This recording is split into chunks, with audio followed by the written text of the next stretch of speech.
Good morning, and how are you doing? We are back one more time. Bigger, better, Kansabire Wasize Bulonje. This is the Sunrise Show on Promise TV. My name is Angel Walker, and today we are here to serve good business juices. Women in business is the theme of this week.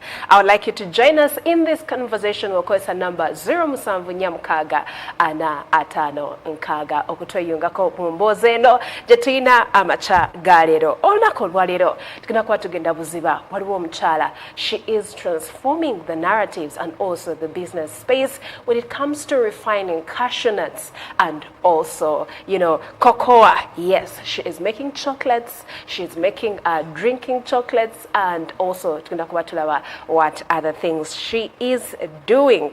We are speaking about Barbara Kaikara and from Imaro Innovations. Why she decided to call it Imaro Innovations. We are live on YouTube and Facebook. Join us in this conversation by dropping your comments or your thoughts. But for now, we are kicking off with Barbie. Good morning.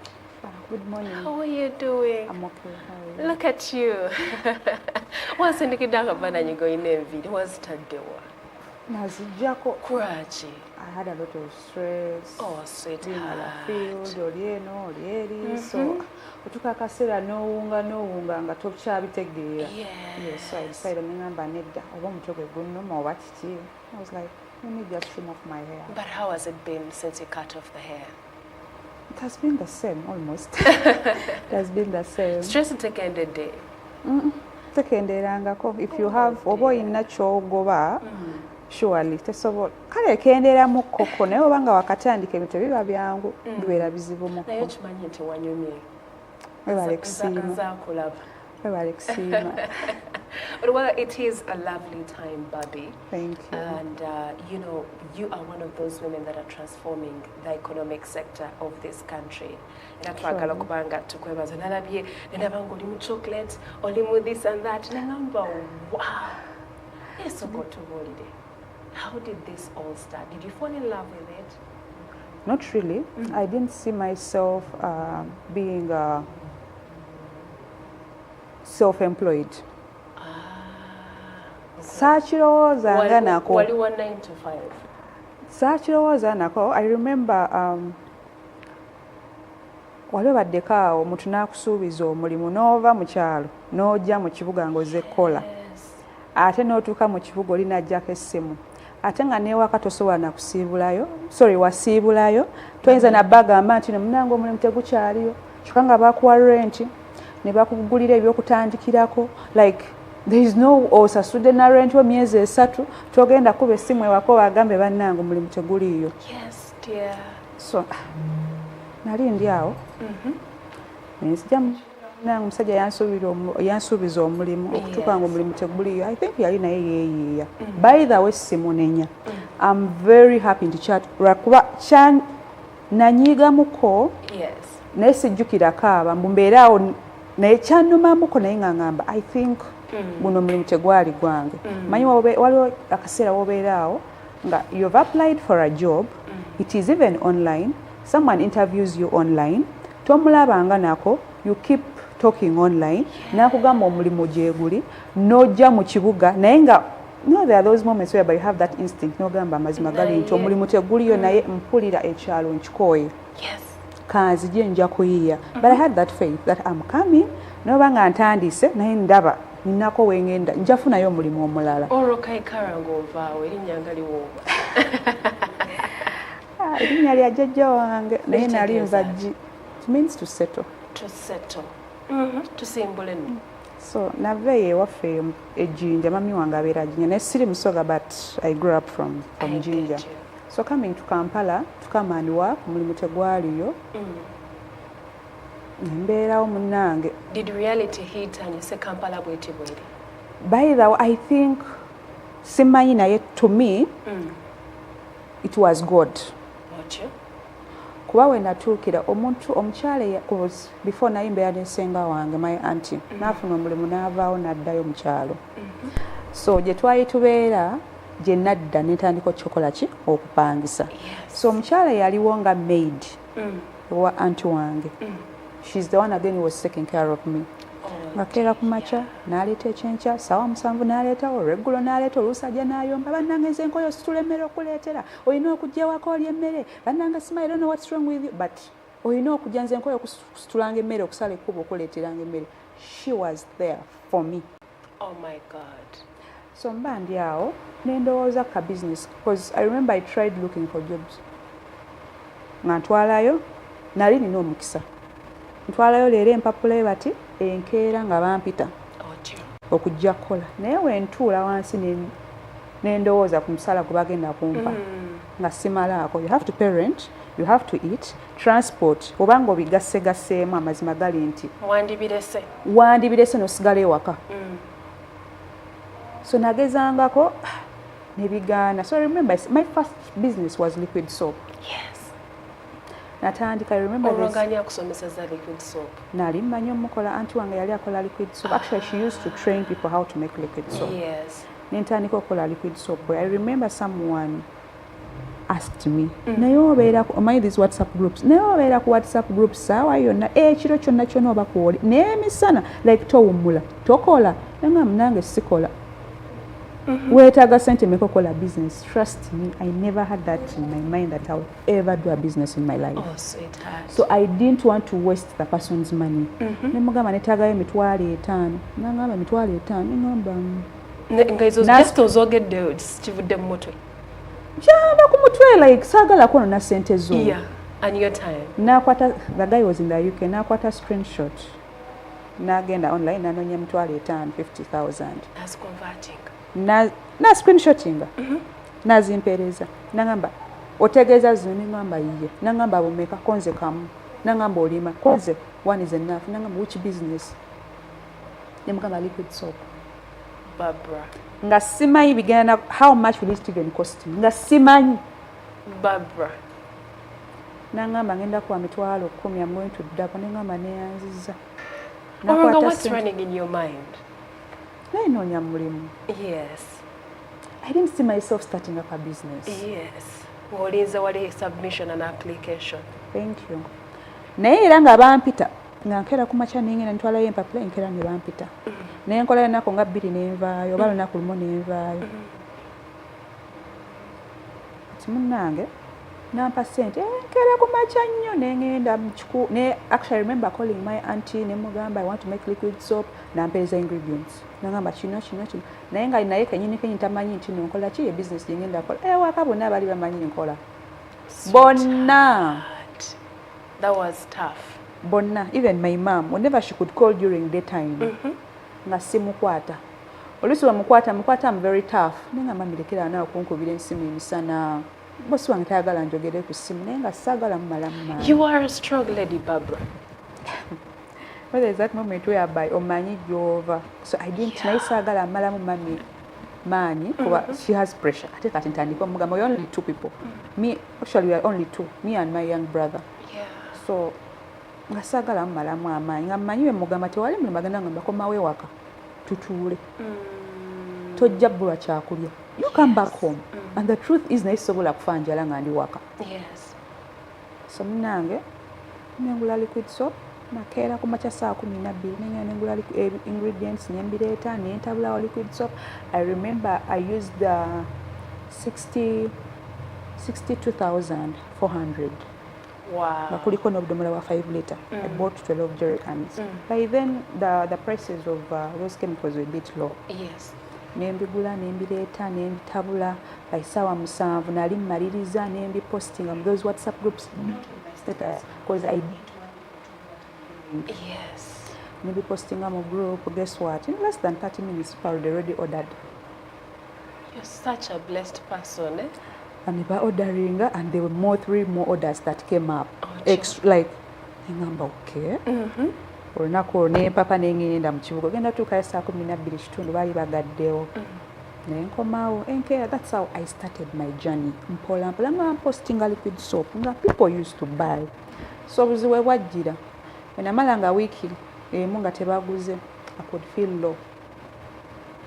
Na mpulira bubi era nga ngenda noonya omulimu nga bampita Mbana akatandika okukola by the way nkoze I think I applied for more than 20 jobs and I was called. Simala week nga tebankubidde ne bampita. Wentandika okukola oba oli awo leero okoze a phone comes in. I want liquid soap. There are 20 litre jerrycans, like 5 of them. What? Awo nno nga sidda nkeera business eyimuse. So I was on and off, something like that, like work. Eh? Yes. Nendekera awo nentandika okugenda mu exhibitions nga ndaba abantu bye batunda. Ngamba okay, I think bino bitambula. Kati nga ndaba liquid soap wange we mutwala tebamugula. Naye nga spices zitambula. What spices ayingira wa? Mu exhibition nanti nga ngenda mu exhibition olaba oli aleese amazizaawo. Amazizaawo. Nze ndeese tebaguze. Ngamba okay. Nengula spices. I started from there. Ngambitunda spices nezikwatayo kati nentuuka akaseera nga ndabira ddala mu spices nfunamu sente kusinga liquid soap business nenjisuula. Liquid soap n'ogisula n'ogenda ku spices. Sifunamu nnyo. Nga sifunamu nnyo. Profit margin entono. Yes. Nga nkoowa nnyo oba it's me who is lazy wemala omutabula ntukozesa omulaawo mpulira omukono nagwo gunnuma nga ndya nengamba nedda bino kambireke. Nenzira mu spices but still even when I was doing it I wasn't comfortable. I wasn't proud of it. Yeah. At what point now did you sit and say that kati in a business jengendo gena nayo? Actually, I started in 2022. Nentandika by the business yange sasula rent yange naye sasula mitwalo 2 binali nsula. Nga ndyenza amakaini ba person mbanga nina sente banange nyinzo okuyoya. Naye mba sirina. Ne neighbor fombye enkoko empunyira bubi. What? If I have money I overspend. If I don't have, I don't. Mba munyivu. But you know, go out and I get to know you a little more. So I reached a point whereby nintandika mpola upgrading. Ogenze ogenze exhibitions owuliriza abantu ng'egye bad marketing amu. Nawe n'otandika oyigira ogenda mu story y'omuntu n'obeera nga ayagala omugulako but you buy. Yes. N'omugulako wadde ogina like even though you have it, buy it from her. Ask questions. You will learn. Nate tobuuza bibuuzo nga togula. Because when you buy something of 5,000 or 10,000, oli ajja kuddamu amaanyi akole ki? Ayogere naawe akunnyonnyole. Engeri akunnyonnyolamu, that's how you're going also to kola ki? Okunnyonnyola abalala. Because oba oyiga business togimanyi because it's my business. Togimanyi. So I started mpola awo. So my client started asking, Munange, oyinayo ku coffee? Badde njagala coffee. Munange ngambukira coffee. Awo wali ofuuse muyiribi? Nze natundako ne ku ngoye. Nga my Christmas season nga bitambula. Kati ngatandika ngenda mu wino nkeera ku machine nga nengula engoye like this is my business gesikoze. Buli kamu nga nkwabuukira. Mukazi watto. Buli kamu. And by the way, nozoba kyanjigiriza okuyiriba and all that because I know I understood my business is seasonal. The street language bakozesa. Exactly. So natandika mpola. Oli nakusaba coffee, nenzira mu coffee. Mayi waliwo otuuka akaseera ne weebuulirira ne ngamba naye coffee ono I'm proud of coffee tagenda kundabisa. Wow.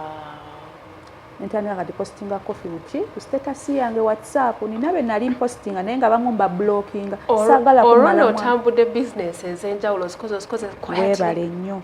Teri amanyi kyenkola n'emikwano gyange because buli gwe nagambako nga malamu amaanyi buli gwe nakigambako nga malamu amaanyi naye nga mazima gali nti nze mmanyi kyempitamu. Maye ogenda gamba omuntu jagala ngenda kola kino na kino nagamba baby look for a job. Yes. Wow. Ebyo biveeko so nga omalamu amaanyi ne tugenda kumpa sente. So I decided to block those abamalamu amaanyi. Nemba block, you don't see my status. Abamu naba blockingira ddala ku WhatsApp. Olina kyoli otusomesa nti abantu abatumalamu amaanyi tubeeko gye tubateeka.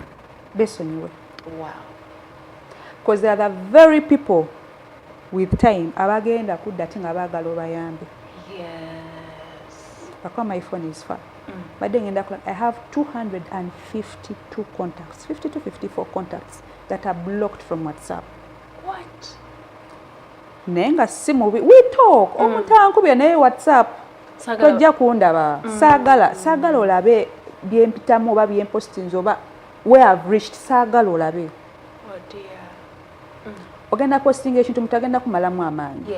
Ogenda posting ekintu mutagambe gwali nawe ubikola ebyo. There's a time actually I remember it was my first time approaching someone face to face. To attending a training together. So we exchanged numbers. So she kept on viewing my status. That was last year.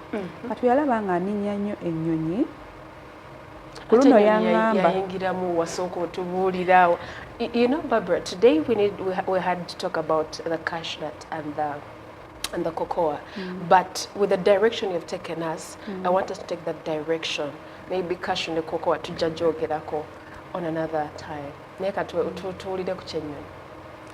So, ono muwala, I think, mubera mu training and someone, there are people who are active during trainings. There are those who just keep quiet and listen. There are those agezaako nga ayagala participating n'oba nga kyayogera nga tekirimu oba a lot of meaning. Yes, naye at least ayagala bamumanye. Then there are those oli agenda beera active naye nga bimanyi wabeerawo oli naye nga tayogera ye asirika busirisi. So it was me. Nali nsirika newe bambuuza nga nsirika because training nagenda nali sibitegeera. Mind there's that moment whereby we have to accept. I started my business 2022. Nkibuukidde kati gwozo onfunye nolowooza mbitegeera nnyo kiri awo. I've also accepted nzize nange ntudde ntandise okuyiga. Okitegeera it was more of export market. Naye nga mazima gali nti niwangabanga nsabye that moment like let's do business like export.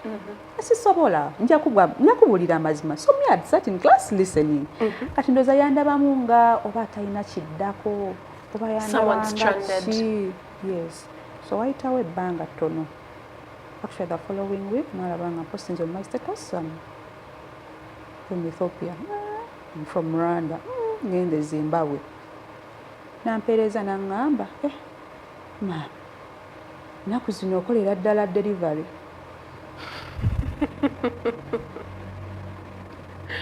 Ne mmubuuza kati naye sikitegedde. Saamufaako by the way I kept quiet. Owakireka awo. Ne nkireka awo. Kati naye there's a moment whereby okomawo messages abamu nga tobazzeemu. Nakiraba ne mbulu ticking ne mmuleka awo. Leetawo ne nkoma n'aŋŋamba delivery yaki. N'agamba gwolowooza delivery yaki gye njogerako n'aŋŋamba kwetunda. What? I kept quiet. Nemoleka, but I knew there was an exhibition that she was going to be there. When namusanga nemugamba madam, how are you? Nangamba okay, bannange ennaku zino kikuba. So yali awo nemikwano gye nagamba sooka ojje najja nekugenda netufulumamu kontugenda tubeera wali olwobweru. Nemubuuza lwaki ayagala kola delivery. Wow. Gweyagala gikolera ku border. So I asked her.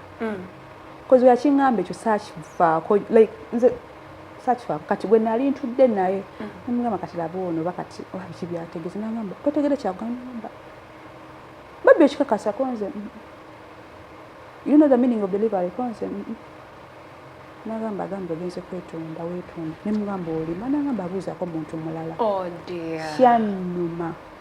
Nengamba no sigenda muddamu sigenda kuyomba naye manyi we ngenda musanga. Era we namufuna ne mubuuza ekyo nemugamba gwe toyagala oyagala gikola ku border. But remember, I'm going for those conferences and I'm posting on my LinkedIn page. I'm posting on my WhatsApp status.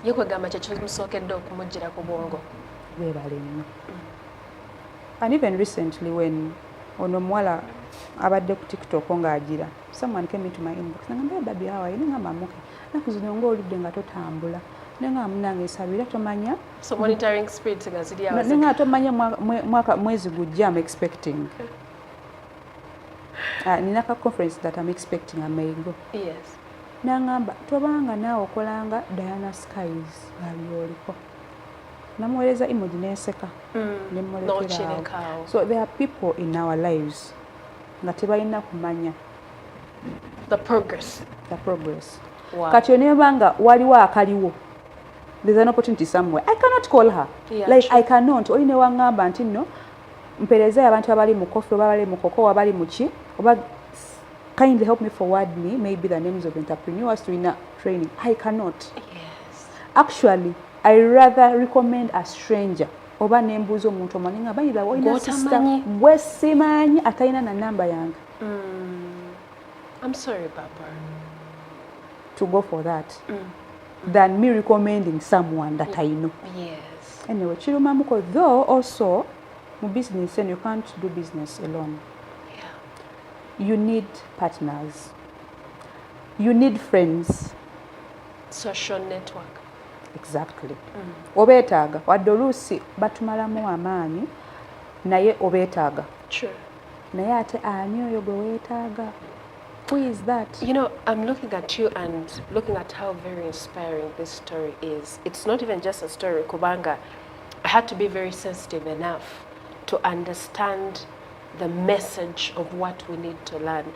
And Barbara, here you are telling us that you can start from anywhere. Anywhere. But at what point watuka newezuula? When natuka newezuula, it was because I started 2022. 2023 still nali actually 2023 nayiriba nnyo. It was a year of hustling. It was a year of hustling and I loved it. Okikola okyagala. Nakyagala nnyo no ddala nga kind of a person neebaka ssaawa 9-10 ez'ekiro nzuukuka ssaawa 10 like I sleep for 1 to 2 hours nemba nga nzuukuse nenfuluma ennyumba neŋŋenda na restaurant. I go and sit there nentandika postinga WhatsApp nentandika postinga oba mba ndi awo neŋŋenda mu maduuka g'abantu nendaba kyoyina in wholesale ngamba kino kitunda njagala mu wholesale njagala kusuubulako nagamba nedda nkitunda wholesale ngenda kikuwa ku $20,000 but retail I'm selling it at 30,000. Yes. So nekinyambako nengamba okay just kuyiga eyo nga tuvuddeyo. So 2024 still with those exhibitions I'd never attended any training. Naye nga you're working every day. Nga sibimanyi nabimanya mbuje ebiri they even train at a free cost nga sibimanyi nabimanya mbuje ebiri. So I remember 2024 there's an organization called Pelam Uganda. Nali because I was exhibiting with them. So we were in Jinja. So during the exhibition waliwo omwami is from Haifa International. Yajja ku story ngamba naye nga byotunda biyitirivu bulala kikyo kyenyini kyokola. Kwaliko biki na biki? I had coffee, I had spices, there was dried fruits, there was wine. Wine teyali wange naye kwaliko wine, kwaliko chipooli. There were a lot of things on my table. Nga mazima ombuuza nti nno. Wali jack of all trades at that time? Wali jack of all trades? Webale nnyo. Nno ebimu nga si byange nga nyumirwa just okujuza table yange benga ejjudde ebimu tebyali byange. So nangamba we have there is an opportunity with we have an opportunity for the youth in Busoga region. You're from Busoga? I was like yes. Nagamba are you sure? Nangamba yes. Nangamba there is an opportunity for the youth. We are going to certify products. Tugenda ku training to certify the product then to starting capital. Nangamba nga sibiwuliranga nako. The truth is nali sibiwuliranga nako. Nangamba taba mufere. Tahabirowooza ngamba naleta wali gundi laptop ye started profiling me ngamba I think bino bituufu. So after something like a month this guy calls me. Wankubira nangamba nti no the training egenda tandika nzije. So munange najja kati they wanted youth who have ideas. Yes. Just have an idea. Either you're in business or like tonatandika business naye gwe owulira katugambe for example nga olaba nga Jessa weegomba kubeera nga Jessa. Oyagala kola yogurt naye tomanyi nange bakola yogurt. But again they were looking at something that's a bit unique. Mr. Guy told me look for something that's a bit unique. And nenkiriza nengamba okay I think fruits, dried fruits. And the dried fruits nga sizikola nako. Fezaali no nazange. Ninagwe nasanga ne dried fruits nenziriyako. It was my first time. Nenzaagala. Obwongo bange ne bungamba these dried fruits zijja kunkolera ssente.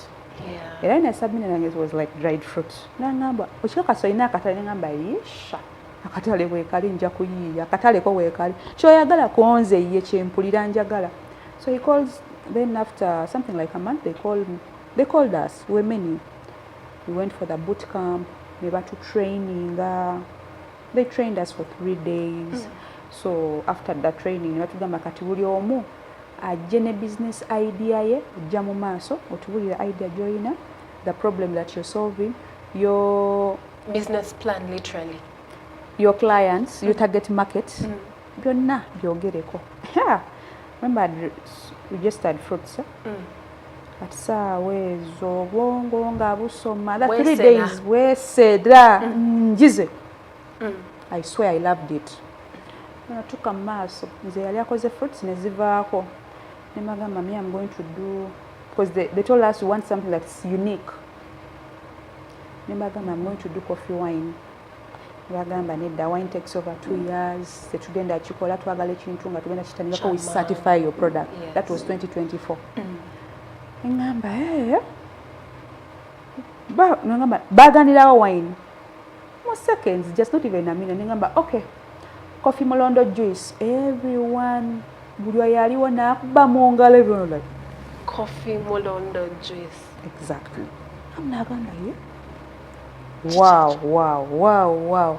Ngamba otyo nensoka nentyamu like it was funny and the reaction here. Coffee and Molondo ate juice. So nebangamba how you talk about it. Nebangamba every time is coffee time and people are used to taking coffee ngayocha. Remember it is hot, but for you're taking it. Now if it is in form of juice, yes, you take it when it is chilled. At least nentandika then ngamba then the Molondo panning and it will be mixed. It's going to boost your energy levels and yes, also I know for the men side genda baya makona abachala on cramp something like njira yamuka wongola byadalanga get. Remember it's something that came out just in less than a minute instantly, and I was supposed to. And also ne batugamba simbo mwena abali mu boot camp eno mugenda yitamu. Bring in your idea, defend it. That's literally like you're pitching. Exactly. Nengambe no program sagala givaamu kubuzi munaku 3 njizemu bingi. Yes. So I tried my level best and they'd given us 5 minutes to pitch. Bona baali basanyufu, but remember it was an idea. Nga simayina juice wagenda faanana. Simayina. At least I know how coffee looks. Like I've never heard about even the coffee Molondo juice. Like tekibeeranga oko. But nga simayina wekigenda kuva oba tugenda fumba bufumbi oba tugenda kola batya like oba Molondo tugenda ko esali fresh oba ali dry, like I didn't know. But an idea came up. Then after pitching, then I asked them a question. And I was like, naye kati mtugambe new ideas. May I have my idea? We have a food scientist agenda okunyamba to develop it. And I remember yes. I was like, are you for it? He was like, yes. Wow. Just come up with your idea for tugenda kuleta experts. I was the happiest. This is just part 1 of. I didn't expect that we would go this deep, because a number of times Barbara Tuleta have to show and they're telling us, oh my show is like this, my business is like this, I've gone this. But the reality to share your story on this show, n'abantu abatulaba ne babaako bingi bye bakuyigirako, is what is standing out for me. Thank you for choosing to be vulnerable and saying, I'm going to share my story out there. Tetunana kuyingira mu cashew nuts ne cocoa. Actually, when we were mentioning Paul, I was like, he's one of the guys who have been pushing me. Oh dear. If it was someone else, trust me. Naye nga bwe tumaliriza mu bufunzifunzi, I would like to get your thoughts on abantu abatulaba nga bakyetuddeko, magezi kigobawa. Abantu abatulaba, invest in yourself. Knowledge. Tandika n'akatono koyina. Akatono koyina. Most times twagala nnyo okukoppa abantu. Kituufu. N'omanya nti gundi ayina edduuka, just because you have money. Gundi ayina edduuka akola nnyo ssente, nange kamukoppe mukikole. You may not make money. Yeah. When you're starting up a business, look for a problem and solve it. business is solving a problem and earning. Wow. N'obanga olina obukadde obwa ssente obulala bw'ensimbi naye nga tomanyi kikyosolving nga tomanyi obuzibu bw'osolving okay tomanya naye I don't think you will. It's like okutandika restaurant, a business eya restaurant. Nga wona atujjawo restaurant buna mpitirivu naawe n'oleeta eyo n'oteekaawo oyinza obutatunda n'otandika ogamba bunange simanyanga bandoga biki naye ate wotandikawo ng'olaba waliwo restaurants nyingi zo weeziri waliwo boutique waliwo kino naye nga washing bay teriwo naye ng'olaba abantu abapakinga mu motoka nga weebali bangi bapakinga nawe okupakinga tewali n'ogamba nedda kanteekewo ka washing bay kange oba kagundi nteeka people come and do what and park their cars there you make some good money. So when omuntu yenna ali awo nga oyina ssente oba nga toyina atayina waliwo kubanga toyina but you want to start first get to know woyagala oteeka business obuzibu ki obuli awo business gy'osobola kuteeka awo nga tewali competition. I'm one of the people, okay, I don't want to say that I fear competition naye njitya inside you njitya ng'omuntu kubanga wembanga nkimanyi nti nokola business eno neeno oli wali sijja kujja omulala osobola gendayo naye to me I feel I cannot go there. Wow.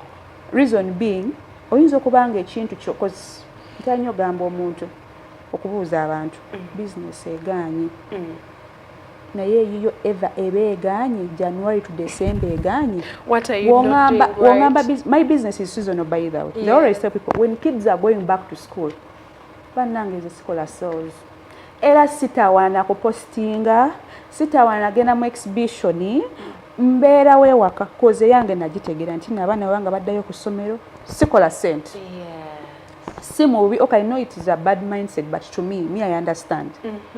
Sitawaana abaana obanga bazzeeyo ku ssomero obanga abaddayo ku ssomero actually obanga bazzeeyo ku ssomero awo ngamba omuntu anaakola ku ssente era we nagitegeera abaana nga baddayo ku ssomero nga nsiika daddies nsiika bulungi nnyo ninzipakinga ninzipostinga era nga wenkugambye mba mpostinga ekintu kyange nga nkimanyi nti nogenda kumalamu amaanyi nja kublokinga ku status yange togenda giraba.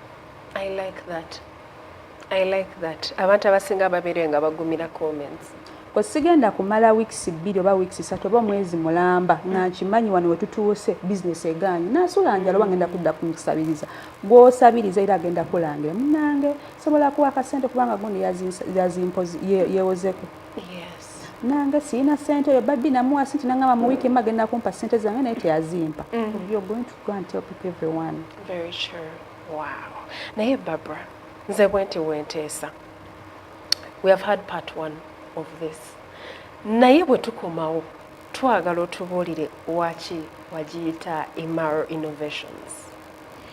Otubuulire blend ya cashew nuts ne cocoa yayingiramu etya kubanga ndaba business eyasinga okuyimirira, and also the next time when we come back we want you to speak to people that are watching us because you realize that you transformed the whole game, not just flipping her over.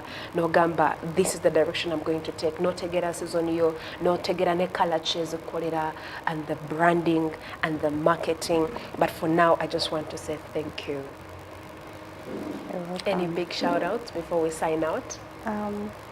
What I can tell people out there, don't fear to start. Totya kutandika. Woba otandika ng'okimanyi bannandaba batya banaagamba ti abo bennyini beesaleko. And also your time matters a lot. Obuddebo bwe bugaggabu. Woba oli awo ng'olina by'okola nga tekizza magoba. Okuzza magoba, it's not all about making money. It's learning. Obanga olina kyokola naye ng'olabira ddala ng'okikola nga tofunamu toyiga kyesonyiwe kireke. Then for the businesses out there, look for your competitors. Know what they are doing. Kiki bakola ekyenjawulo kyotakola. Yes. Look at the quality. Sagala bazza mukoko, our time is going, but let me tell you something. When I started my cocoa business, things were not moving. Nayingira mu supermarket. I remember I went to Carrefour. Nenyingiramu. Nendaba drinking chocolate aliwo. Mwalimu Raha, mwalimu Cadbury nga. Nendaba nga ekirimu it is being imported. We don't have our very own. Yes. Ekyalino kintu temanyi naye nonya business ndala ey'okukola nga biganye. Sagala malamu abantu amanyi bagamba nange kola kino okole kiri okole kiri okole kiri nedda. Me, I didn't have someone who was mentoring me. Yes. Omuntu abeera nagamba bannange focus on this. Nali sibayina. Nali neebuulirira. Webigaana era nkaaba wali neneebuli nemala nesungamba nedda, you're supposed to cry, do this. So when natambula mu supermarket nga noonya business idea nze ng'omuntu. Yes. But still nga njagala kulaba what about those products ezivira ebweru. Ngenda okole bati natuuka ku gundi ya drinking chocolate. N'empaakinga awo. Nendaba Cadbury, nendaba Raha. Nenoonya brand endala nesigiraba. I remember it took me around 3 weeks moving to those big supermarkets. Nga noonya the Ugandan brand. Naye nga omutima guŋŋamba beera wano, look for your competitor, the local competitor. Saamulaba. Nengenda mu kikuubo nenoonya nga tewali. Banange Barbara sokotekawa wakati. Cause what? Your story is a living testimony. Like a complete living testimony. Banange Barbara zakati ngekansooka ennyo ku drinking chocolate. Mu part tuwe tukomawo zaagenda bagamba banange drinking chocolate abadde atya. Amachaga leero, this is Barbara Kaikara. Omukyala ono emboozi ye eri very different, completely different from all the other business conversations that tubadde nazo. Era tubadde tutunaba na kugulawo page ya business ye tubadde twakatandika butandisi. Naye njagala mukwano otweyingeko omulundi oguddako agenda kubanga akomawo. Njagala ogende ku YouTube ne Facebook and listen to this business conversation. Obeeko kyoyiga oba obeeko ani omuntu gw'ogiweereza abeeko bingi byayiga. Barbara atukoze bulungi this very morning, and I can share her contact. Abamuku usually send in. Nemugamba banange tuweze ku namba yoyo omukyala. Namba ye funa wowandika. Namba eri 0786 99 10 then musanvu 0786 99 10 then musanvu kubanga osobola omumotookako kankwerekereze. But just before I go, I want to say big shout outs to you, the team that has made this show very successful.